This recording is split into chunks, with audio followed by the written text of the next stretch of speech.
আশিক চৌধুরী থেকে হামজা চৌধুরী, যে মেধাবীরা আগে বাংলাদেশ ছাড়ত তারা এখন দেশে ফিরে আসছেন। ডক্টর ইউনূসের সরকারও তাদেরকে যথাযথ সম্মান দিচ্ছেন।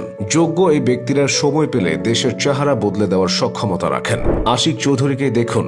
আশিক, দেশের মানুষের সেবা করার সুযোগ এসেছে, আসবা নাকি? ডক্টর ইউনূসের এই একটা কথাতেই তিনি সিঙ্গাপুরের বিলাসী জীবন ছেড়েছেন। দেশে এসে দায়িত্ব নিয়েছেন বাংলাদেশ বিনিয়োগ উন্নয়ন কর্তৃপক্ষ তথা বিডার নির্বাহী চেয়ারম্যান হিসেবে 2025 সালের বিনিয়োগ সম্মেলনে তার প্রেজেন্টেশন সবাইকে মুগ্ধ করেছে।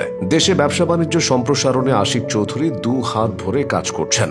স্বল্প সময়ে তিনি চমক দেখিয়েছেন, আকৃষ্ট করছেন বিদেশি বিনিয়োগকারীদের। একজন সুপরিচিত স্কাই ডাইভার হিসেবে যেমন তার পরিচিতি আছে, তেমনি কাজ করেছেন বিভিন্ন বৈশ্বিক প্রতিষ্ঠানে। ফলে আশিক চৌধুরীর দক্ষতা ও প্রজ্ঞা নিয়ে কোনো সন্দেহ নেই ডক্টর ইমাদুর রহমানকে নিয়েও। কিছুটা আড়ালে থাকা এই মানুষটার হাত ধরেই বাংলাদেশে এসেছে ইলন মাস্কের দ্রুততম ইন্টারনেট সেবা স্টারলিংক। দেশের জন্য কাজ করতে ডক্টর ইমাদুর রহমান এরিকসনের মতো বড় কোম্পানি ছেড়ে এসেছেন। বর্তমানে তিনি বাংলাদেশ স্যাটেলাইট কোম্পানি লিমিটেড তথা বিএসসিএল এর ব্যবস্থাপনা পরিচালক। এই কোম্পানিটি 2017 সালে প্রতিষ্ঠার পর থেকে সেরকম লাভের মুখ দেখেনি। ডক্টর ইমাদুর রহমান দায়িত্ব নিয়েই সেটাকে লাভজনক করার পথে এগিয়ে নিচ্ছেন। সুইডেন ছেড়ে দেশে এসে এটাই তার প্রথম চাকরি, যেখানে তিনি দক্ষতা ও যোগ্যতার পরিচয় দিয়ে যাচ্ছেন।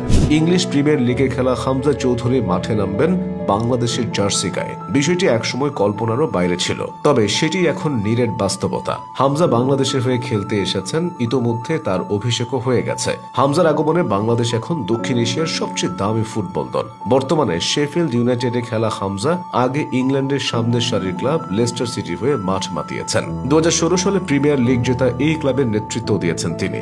এত বড় মাপের একজন ফুটবলার এদেশে এসেছেন শুধু শেকড়ের টানে। হামজার বাবা গ্রানাডার বংশোদ্ভূত হলেও মা বাংলাদেশের। তার নানা বাড়ি বাংলাদেশের হবিগঞ্জে। মেধাবী এই মানুষরা দেশে ফিরলেও বড় একটা অংশ এখনো দেশের বাইরে থেকে গেছেন, যাদের সংযুক্তিতেও লাভবান হতে পারে বাংলাদেশ। তেমনই একজন আমিনুল ইসলাম বুলবুল। হ্যাঁ, নামটা পরিচিতই। সাবেক ক্রিকেটার হিসেবে বুলবুলের অবদানটা সবার মনে আছে। তবে এখন তিনি আইসিসির একজন কর্মকর্তা। বিশ্বব্যাপী ক্রিকেট উন্নয়নের জন্য কাজ করে যাচ্ছেন মালয়েশিয়া, হংকং, চীন থেকে সুদূর অস্ট্রেলিয়া পর্যন্ত।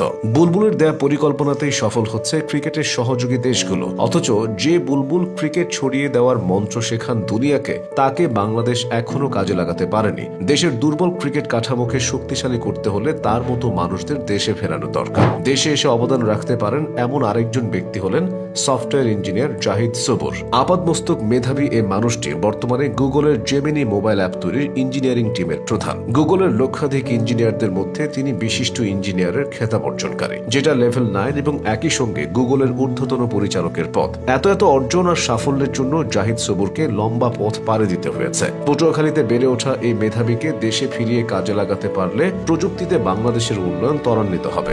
বাংলাদেশি বংশোদ্ভূত মার্কিন শিক্ষক ও উদ্যোক্তা সালমান আমিন খানকেও অনেকেই চেনেন। অনলাইন ভিত্তিক অলাভজনক শিক্ষামূলক অনলাইন প্ল্যাটফর্ম খান একাডেমির প্রতিষ্ঠাতা তিনি, যেটি সারা বিশ্বব্যাপী পরিচিতি পেয়েছে। সালমান ক্যালিফোর্নিয়ায় খান ল্যাব স্কুল নামে একটি বেসরকারি বিদ্যালয় প্রতিষ্ঠা করেছেন। এছাড়া তিনি স্কুল হাউস .ওয়ার্ল্ড এর প্রতিষ্ঠাতা ও প্রধান নির্বাহী কর্মকর্তা।